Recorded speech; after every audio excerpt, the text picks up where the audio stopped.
All right, so I kind of changed my presentation plan a little bit from the original title, so I apologize for that. But I'm going to talk a little bit about greenhouse gas credits and some other things to consider in addition to what Sumit talked about, and we'll kind of get back into what he talked about here in a minute. Just to start off, as Sumit discussed, 10, 12 years ago, we were doing some of this.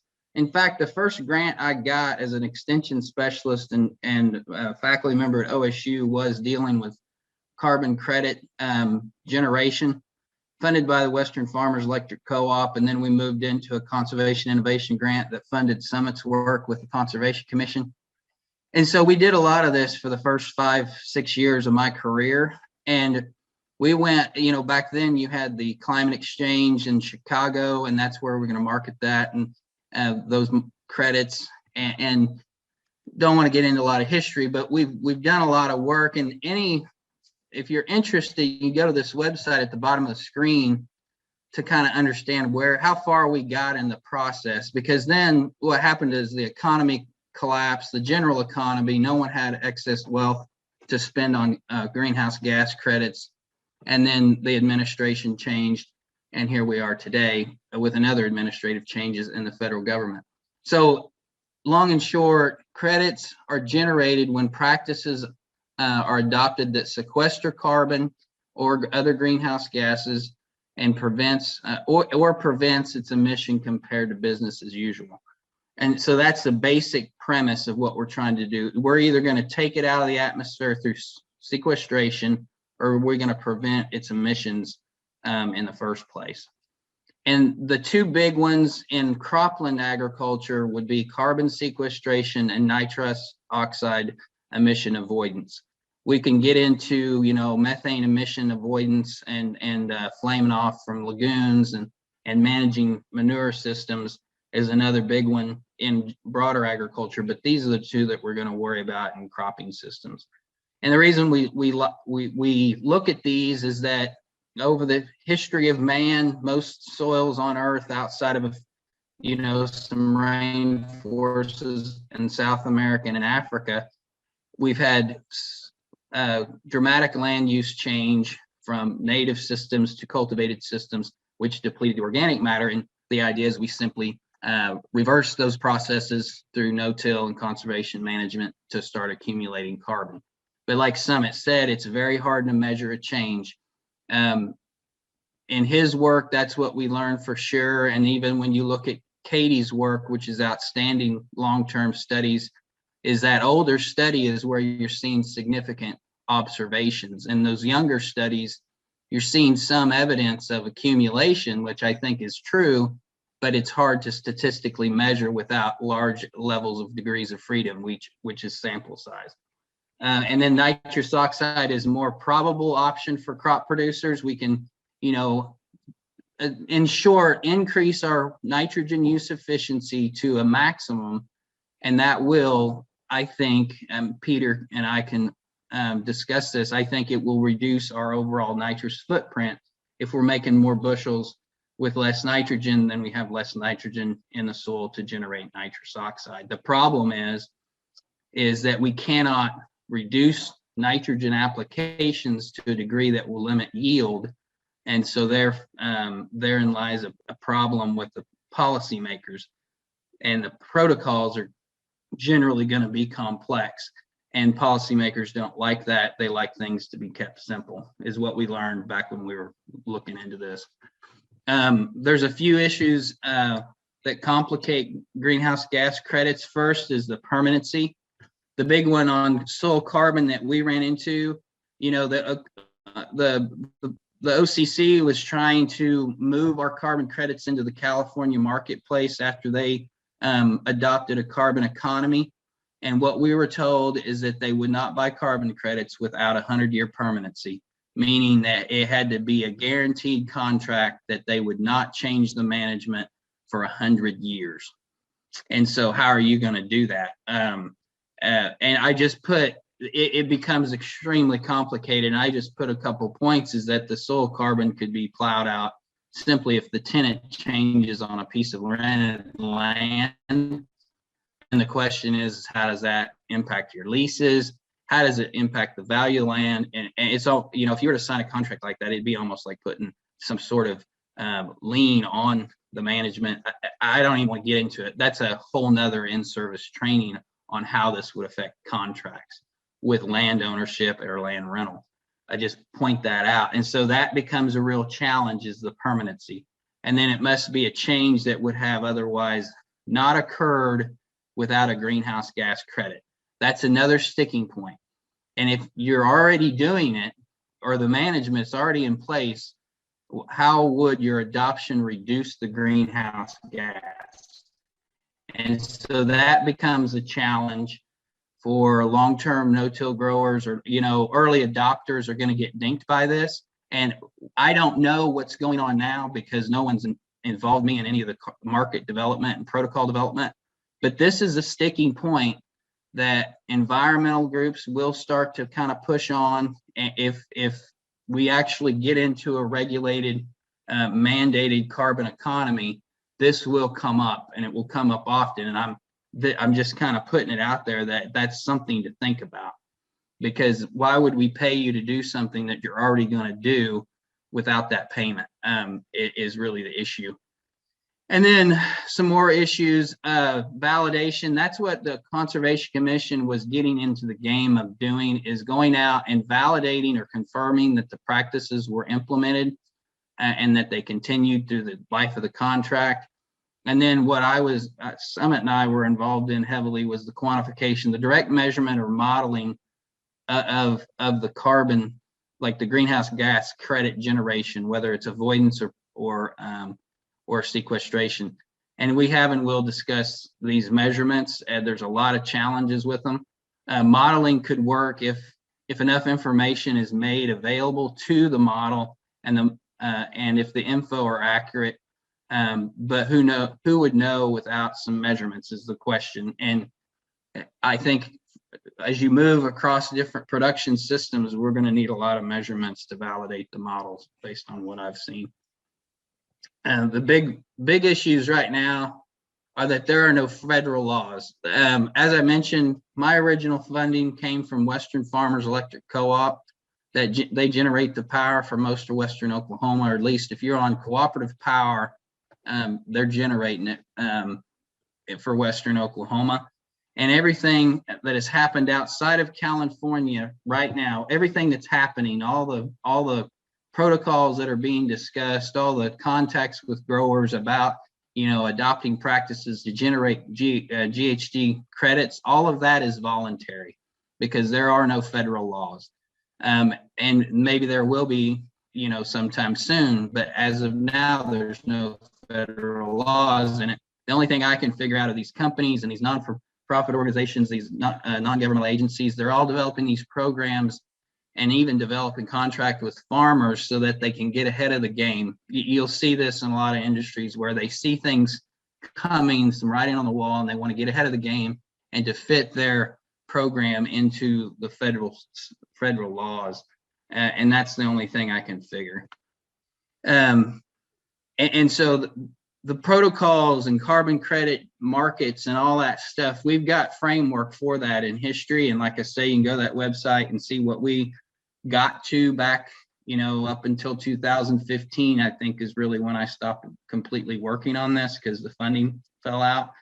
But during that time, we learned a lot of things about how you would need to do this to come close to having a product that could stand up against scrutiny. And I don't even know if it would stand up against scrutiny because it's so complex. But you have temporal and spatial variation in carbon. You have variation in the calibration of laboratory analytics. You have differences in how roots can be ground in the soil sample or sieved out, resulting from textural differences that I'll show you some data on. And then you have bulk density can change as organic matter increases. You know, Sumit, he talked about compaction, shrink swell. He also mentioned this concept of when you have increasing organic matter, it's its particle density decrease. Organic matter weighs less than a soil sand particle, a clay particle. And so as you build that organic matter, the bulk density will go down. So you have to measure bulk density, and then you have to present this on a per depth or per unit mass of soil per acre concept like Sumit discussed. You can't just go out and analyze the concentration of organic matter and say you're sequestering carbon. You just cannot do that. Organic matter can be impacted by what phase of the rotation you're sampling. The question is, do you sample after harvest? Do you sample after termination of the cover crop, before tillage, or after? When do you sample it? And can you actually sample just the managed zone and not a business as usual comparison throughout time?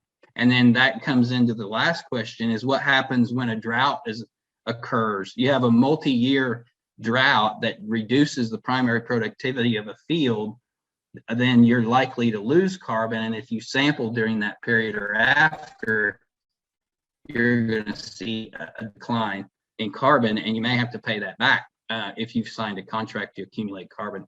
To start off right quick with some issues, here is a table of idealized values where we have a actual real concentration of 1% organic carbon, and that's run number one.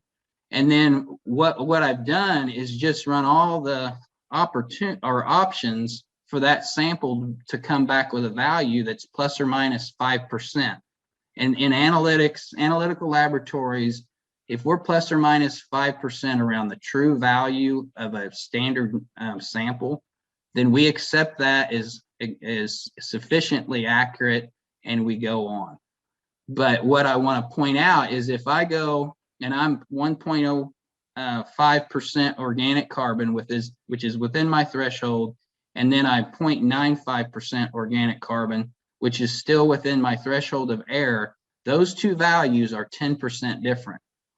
And so you go over here to the right-hand side, those values that are analytically not different and acceptable, you have a difference of almost, or a little less than 3 metric tons of CO2 equivalent per acre. So if we go out and say we go out and collect a set of soil samples, we bring it, send it to soil testing lab, get bulk density, and then a year later, and we get the value that is at the top end or at the bottom end, let's say, of the calibration error, then we might come back and say we have 0.95% carbon, so we have 27.5 metric tons. And then next year we go out and we analyze it, and they've recalibrated that machine, and the calibration is a little high, but within threshold, then we automatically collect our carbon credits because we just accumulated 3 metric tons of CO2 equivalent per acre, and we're doing good business.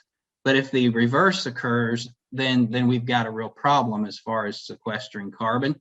One way you can know that you're not having this problem is you'll have to have multiple carbon concentration external checks to the laboratory that you have analyzed with every set of carbon samples you run through that lab. I would send, for every 50 samples, I would run 3 external known samples with every set. And I ran tens of thousands of carbon samples through Highland's lab. And so I got a real good idea of what the true value of those standards were. And if I saw a shift too much, I would go to the lab and ask them how they calibrated, and I would see how their calibration would shift. And so I'd correct for that. And that's really, if you're measuring this small amount of change in carbon, that's what you've got to do. Increases in organic matter increases near the surface and no-till, and declines at depth compared to tillage. This is very common. I mean, back when we first started this and this carbon economy was a real discussion, and the House had passed a carbon economy bill, this was getting very serious. And, guys were talking about accumulating, sequestering carbon based on like 6-inch soil samples. But then when you started looking at depth down 60 centimeters is 2 feet, then we started realizing it's like we've got some things going on when we convert to no-till. We are accumulating carbon at the surface, but there's something going on at depth, because although these differences at depth are not significantly different, they're very consistent. From Oklahoma to Ohio, there was data being generated that showed this trend, and in a lot of different places in the United States as we looked at depth. And I'm not going to really discuss what's going on, but there is something going on where we're losing carbon at depth in our no-till systems, whether it's, at 6 to 8 or 8 to 12 inches or even down to 2 feet. And then another issue we have is the drought. So my initial sampling here in this North Canadian River watershed was conducted in 2009. And then we came back in 2012 and sampled it again. And these are just 3 soils that maintained their no-till and conventional comparisons. This was cross fence row comparisons of 2 different fields, or different fields of conventional and no-till. And what you'll see is that in the conventional, you lost carbon from 2009 to 2012, but in the no-till, you also lost carbon. So let's just say we're going to monitor carbon in the no-till fields. Well, we go through a drought and then sample, then we're going to measure a loss. We did accumulate. We kept accumulating some in the surface, but we lost more at depth, and that completely offsets the accumulation from 2009 to 2012. And if we're getting paid to sequester carbon, and the protocol says it samples on 5 years, and we sample initially now while we've been wet for a few years, and then we go into a drought, then we're going to have some problems if we're only measuring the no-till cover crop system and we lose carbon because of a drought. So another issue is the impact of rotational phase. Like I say, when do we sample? Whether it's at harvest, before planting, after cover crop. However, it's very, there's a lot of options there. And to be honest, I don't know when we should sample, but I do know that it really matters when we sample. If you want to prove that cover crops sequester carbon, then you sample after termination. It's simple as that, because you're going to, move the near surface residue out of the way. You're going to punch a hole in the ground, and then you're going to get all the soil and root mass, and you might grind it up, and those roots get ground up into the soil sample, and you have more carbon because you have more root mass from the recently grown cover. But I think it's more fair to assess the system after harvest of the cash crop.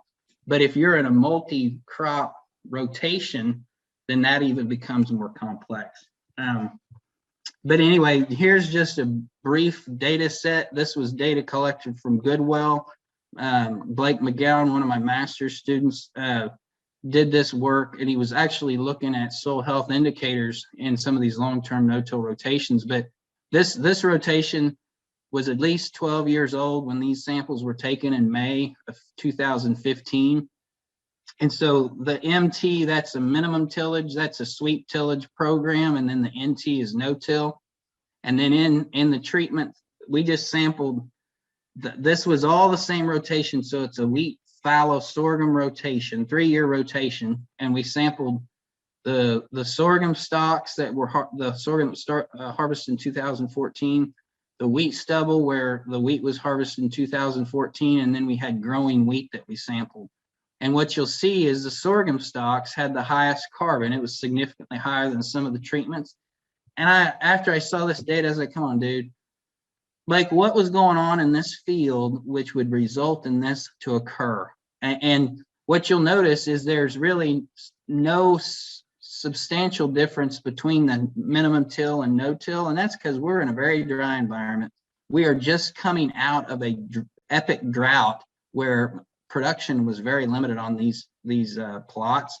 So it's not surprising there's not really a difference between the minimum till and no-till. But the real question is why is this sorghum stalk phase got higher carbon? And the reason is because that phase is down here in the bottom right-hand corner of this field, where we had lots of kochia growing as well as kochia carcasses. you know, you can see that they have sprayed this very recently in the last week or so. And then over here is that standing wheat. That's the wheat that is growing, and it's not in good condition because it didn't get a good stand. And so field conditions, what's growing there, how far after termination of cover crops or harvest of cash crops, what cash crop is growing there is going to make a huge difference in what we see as we monitor carbon sequestration over time.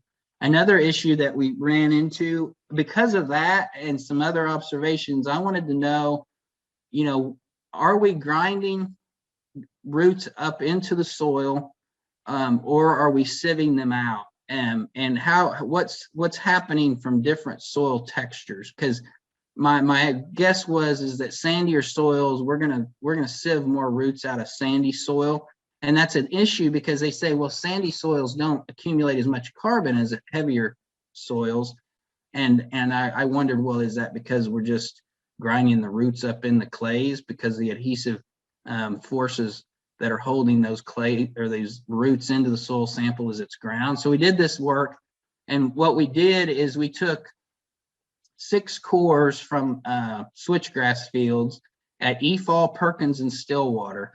And we used switchgrass because we knew we'd have a large root mass underneath it. And what we typically would do is we'd take those cores, we would weigh them, and then we dry them and weigh them again to get the bulk density. Then we'd take those and grind them through a disc grinder, just like essentially downstairs, the soil testing lab, and then we'd sieve them. And then the material that went through the sieve would be determined as soil, and the stuff that stayed on the sieve would be determined as waste, whether it's rocks or organic material or whatever it is. But in this instance, we took those and analyzed the soils like that. Then we also used a root washer to wash half of those cores to determine the total root mass and root carbon in the soil samples. And from this data, we were able to determine the percent of roots removed with the sieve, and more specifically, the root carbon removed by the sieve down to 70 centimeter depth. And what we found is that in these sandier soils down in Perkins, sandy loams, is that we could remove almost 45% of the carbon root mass, the root carbon, out of that soil when we ground and sieved it. In comparison to heavier texture silt loams at Perkins or at Efall and Stillwater, we only removed about 10% of the root mass, and that's probably within the margin of error. But we did see, and then as you got into depth, we were pretty much grinding any roots that we found in the soil, we were grinding up in the soil, and we were not sieving them out with the sieve. So this is a big deal. I mean, and it really makes you question, what are you going to do with the roots? I had a scientist 10 years ago tell me they had students pick the roots out of soil. And that would be fine if it's a sandy loam, you could pick them out. But if you've got a 40% clay or 35% clay loam that's clayey, you break that up and pick the roots out of it. I would encourage you to figure out how much it's going to cost to do 1,000 samples to pick the roots out. And so ag has a role to play in the mitigation of greenhouse gases, but it's very complex. And I don't question that we accumulate carbon and that we can improve our management to accumulate carbon. But the real challenge is how are we going to measure it? Because I've been involved in multiple, ecosystem surface marketplace development projects, and it comes down to how are you going to measure it, and can you measure it to a degree that the people who are going to pay you, because this is not just government, subsidy or government cost share or anything like that. This is a carbon emitter paying you to sequester carbon or to avoid its emission. And that's a contract, and they want to know that you're doing that. And so as it gets more and more serious, the need to properly monitor and measure these things will become very important, and it'll be interesting to watch. And as a result of that, we know that we can accumulate carbon. We kind of have an idea that we can reduce nitrous emissions, but I think we still have a lot to learn. And that's really the take-home message that I would hope you would get from this presentation. And this is just another little bit of food for thought. Earlier, it was talked about, where is all this gas coming from? I just want to point out that soil management, this is what Peter talked about. This is the U.S. Nitrous oxide emissions estimate from the EPA from soil management, and that is fertilizing soil, whether it's with leguminous cover crop nitrogen, whether it's manure application, or if it's synthetic fertilizer. We're talking about 216 teragrams of CO2 equivalent per year. And just to point out is that the emission from the combustion of fossil fuels is about 60,000 or 6,000 teragrams. So we're dealing with a fairly small component of the overall anthropogenic greenhouse gases emissions, but we can gain some ground in improving our management of that to reduce greenhouse gases. And so with that, I'll take any questions, Brian.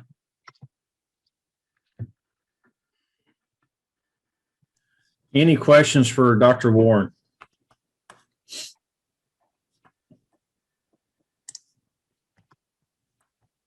Oh, come on. Nothing. How about anything? So we can move into the roundtable now. We have a couple minutes for roundtable.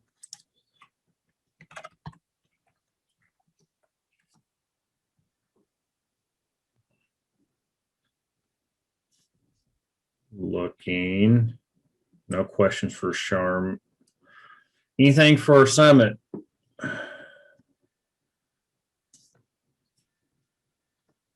Well, it's been quiet. Okay. Where do I go with this question? I got a lot of questions. I don't know who to fire up first. So I'll go back. Where do you think? So I'll get, Jason gave his. Peter, where do you think the carbon market goes? What's your slant on how Jason saw this? What's your take on the carbon market and where the future lies? It's complex and challenging. I think when we look at it from the ethanol standpoint, I think the grain that is going into ethanol production will be under tremendous scrutiny to document its carbon intensity score. And, there will be commodities, I think, that will be winners, and there will be commodities that will be losers. If research isn't funded to document that. And, it's why we're doing the work on grain sorghum that we're doing right now. Because when we look at the amount of data that's out there, corn is the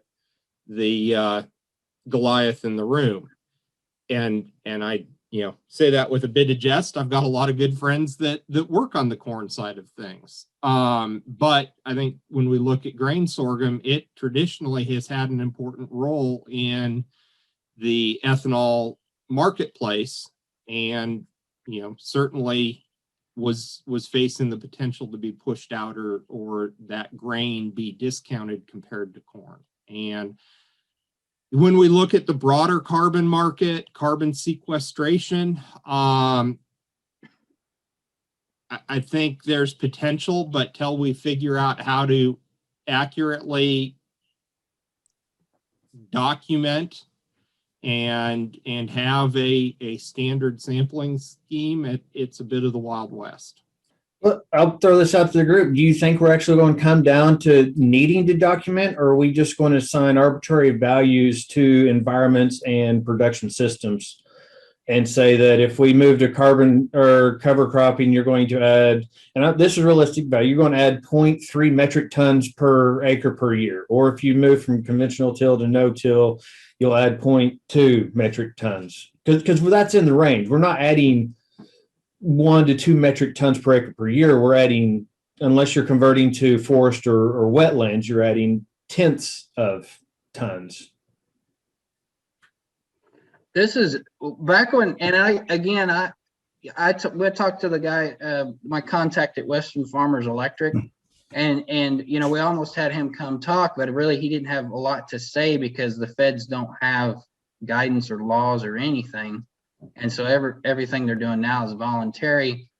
But back when we were working with them, they wanted to know that we were accumulating carbon and that it was real. And the reason they want to know is because back then the talk was of a carbon trading program, and that's the same kind of concept that they got rid of acid rain with. Is that they said we're going to let you, if you're a coal-fired power plant pumping out a bunch of sulfur, then we're at first we're going to let you buy sulfur credits from other plants that have grossly reduced their emissions. But over time, we're going to crank up the cost of these carbon credits until it's so expensive for you to buy them that you're going to have to change your practice. And so up here in Red Rock, they haul coal from halfway across the United States instead of burning coal that's out of eastern Oklahoma, because the coal they're getting is low sulfur. And then they got scrubbers on it, on the stacks that take out all the sulfur. And so that's how it worked. And that was the plan at one time. And they have to know that what they're paying you for is real. It can't just be pie in the sky. Oh, we're going to do this and carbon's going to accumulate. And I think we collected a lot of data, 10 years ago. And like Katie's collecting a lot of great data that shows that we're accumulating carbon. It's just that the funding mechanisms for long-term research is not very good. And so we just have to deal with that. Not very good or obsolete. Yeah. So Tom Roth has asked, what methodology will be used to measure carbon? Well, I don't know, Kate, I'll just quickly say I've heard people who are in the business, like of developing the current protocols, say they're going to use models. Some say they're going to sample 30 centimeters, 30 inches. It's all over the board. And the fact of the matter is, it comes down to how much the carbon credit is worth and then how much money we're going to get them, because it's cost a lot of money. You wouldn't believe how much money it would cost relative to the value of a carbon credit at least 10 years ago. I think the challenge that will be found is it's easy to measure stack emissions, whether that's a tailpipe or a smokestack. But when it comes to actually measuring what's happening across our broad soils and the diversity within our soils, I think it's going to be very challenging. I don't see a way that models will have to be a part of it, just from the size and scope of trying to put some sort of a number together. Yeah. I Go ahead, Sumit. I agree with both of you. I think we probably won't come up with one set of methodology that will be applicable everywhere. So if something is going to come, it will be, this methodology, it's good for this part, because every field is different, every region is different. But we can, go ahead. No, you go ahead. Sorry. I sometimes feel like, and I can be wrong, you guys can correct me. I feel like that the methods in the lab can be standardized. The sampling equipment can be standardized, but the sampling itself, it's difficult to standardize that, because every field is different, every region is different. That's just my 2 cents. As we move through Texas, Western Kansas, the northern plains, we have this distribution of high carbonate inner soils. And I've been dealing with Montana, North Dakota recently, where they've got fields much like us, where they'll go from a 7.8 high carbonate to 4.2 because you have a major landscape position shift. Is it possible to do carbon correctly across a single field that has parts with high carbonate and parts with low carbonate? Katie, you got a comment? Yeah, well, and I think that goes back to conversations that we've probably all had, and that goes to the methodology again and how you're removing the carbonates from those samples. And I know Jason has lots of knowledge when it comes to the different methodologies, and you have all done an excellent job presenting the challenges that we're going to have when it comes to measuring these. But one that really stuck out to me when it comes to methodology is the time of sample collection. So just to add to, I think the carbonates are going to present a major challenge, but timing is also something that we really need to focus in on. We've been collecting some temporal samples, and depending on when we collect that sample, we can see anywhere from a 1.5 to 2 times increase in organic carbon in the surface soil. So we can really manipulate what our numbers are showing depending on when we collect that sample. So just thought I'd put that in. I'll go back on your slide. So I was wondering about this, your sorghum cover, or your sorghum out in the panhandle that had the weeds, kochia, but it also had a pH of 7.6 when everything else had 7.3. Yeah. Why did that one treatment across the board have a higher pH? Was it location, spatial issue, or? Well, I don't know. I mean, it was randomized. Yeah, it was a 7.6 versus a 7.3. It was and that was a minimum till and the only thing it was significantly different from a pH perspective was the no-till sorghum stalks, and those samples would have been 4-inch soil samples. So I just saw that. I thought that's where you were going to go before you said there was kochia. No. Well, and that's, we would have removed the carbonates, and those surface soils out there, it's the subsoil that'll end up getting a bunch of carbonates. The surface won't have a whole lot. We'll analyze it, but it'd be fairly small relative to the total carbon. The subsoil is when you start picking up a lot. Yeah, us too. And I guess from a cautionary standpoint, as you know, folks think about protocols, maybe the standard needs to be all samples are acid pre-treated, whether we think there's carbonates or not. You know, acid pre-treat everything to eliminate and make sure you're truly getting an organic carbon measure. Yeah. Well, and there's a couple of things, particularly for the Western Kansas and Texas folks and our Oklahoma Panhandle, is you have the carbonate issue, and through a couple hundred years of acidifying the atmosphere, now we pretty much have no acid in the atmosphere. So I wonder if we're going to start seeing it, during that acidification, we would have saw losses of soil carbonate due to acidification, and now we might see gains.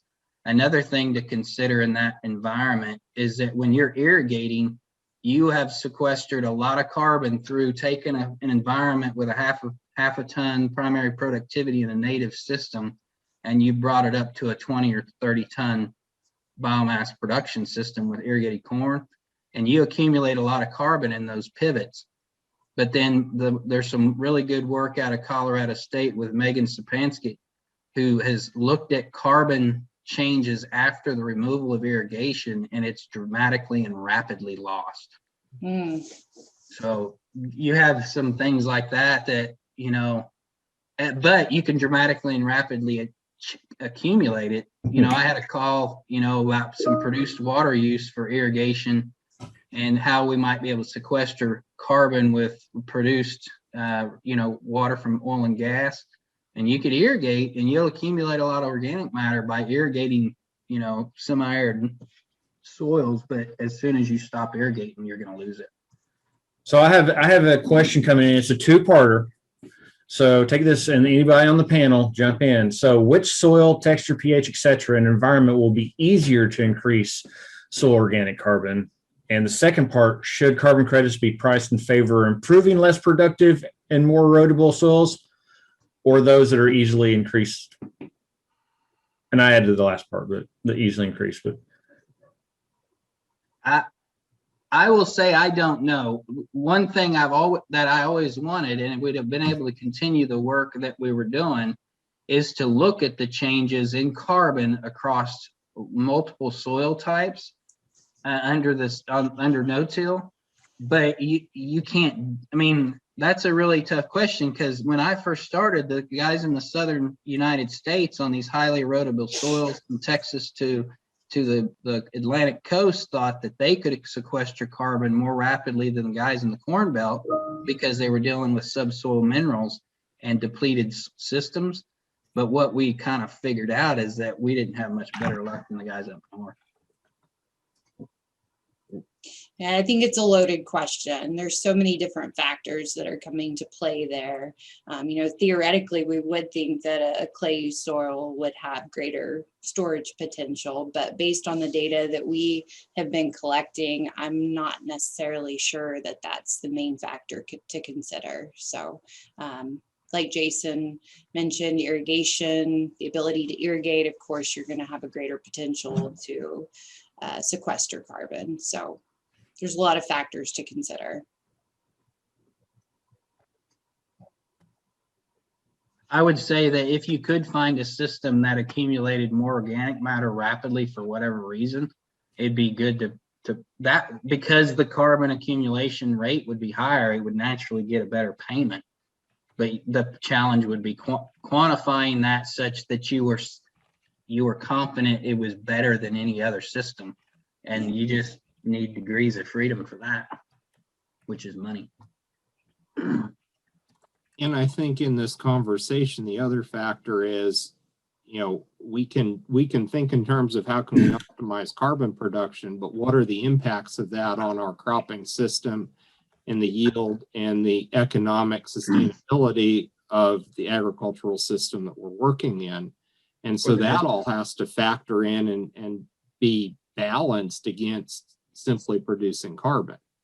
Or even the nitrous emission per unit of production, like what you said, because I bet your highest carbon content soil is the one with the highest nitrous, which is perfectly, it makes perfect sense, because you got all that carbon mass to drive microbial activity, which drives anoxic conditions, which drives the nitrous oxide. It makes perfect sense that, I mean, it's just a big, one goal is counterproductive to the other goal. Exactly. And that's the challenge that we get lost in, is that there are always unintended consequences of things, and you have to account for all these things, especially when you're dealing with greenhouse gases, because I mean, there's much less certainty about our knowledge with the regard of how they're going to respond than, say, nutrients and pH and things like that. you guys are seeing the QR code, correct? Yes. Yes. All right. Sorry, I got wrapped up in the conversation, didn't get that up and when I planned to, but we're at 10:30 and I want to respect our speakers' time. I greatly appreciate them spending the morning with us. That's it on the plan time. I have no problem if we have more questions coming in, if we want any more discussion, but I need to let the speakers go. I know everybody has tight schedules today. So with that, if there's any final questions, hit it in now. Otherwise, thank you all very much.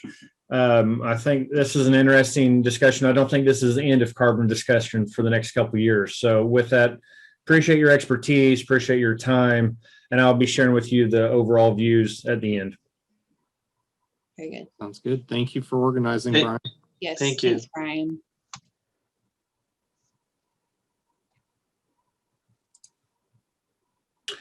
If anybody wants the contact of our speakers and didn't get it, please let me know. Send me a chat, or otherwise I'm happy to share it. And stop recording. All right, looks like they're dropping off. Yeah, we're losing them. I'll leave this up so they can get the last bit. I'm just trying to get recording stuff stopped.